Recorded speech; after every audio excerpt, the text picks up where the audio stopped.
అసలు పల్లెటూరులో పట్టపగలే దొంగతనాలు జరుగుతున్నాయి అంటే నమ్ముతారా?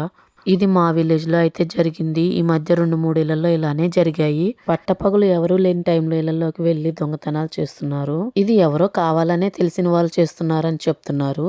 మనది కాని సొమ్ముకి ఎందుకు పాకులాడతారో అర్థం కాదు. ఈ ఇంట్లో అయితే గోల్డ్ పోయింది. 1.5 లక్ష వరకు ఉంటుంది. పల్లెటూరులో సంవత్సరం అంతా కష్టపడితే గాని ఆ గోల్డ్ కొనుక్కోలేము.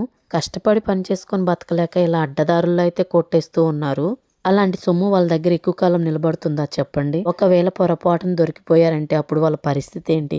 ఎప్పుడైనా నీతిగా, నిజాయితీగా బతికితే మనం ఒకరి ముందు తలదించాల్సిన అవసరమే ఉండదు. మనది కాని సొమ్ము కోసం ఎప్పుడూ ఆశపడకూడదు. మనకి దొరికిన దానికి 10 మంది పోతుందని చెప్తుంటారు. అదైతే ఖచ్చితంగా నిజమవుతుంది.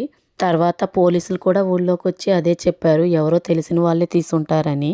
ఏదేమైనా ఇంట్లో ఎక్కువ మొత్తంలో గోల్డ్, మనీ పెట్టుకోకపోవడమే మంచిది.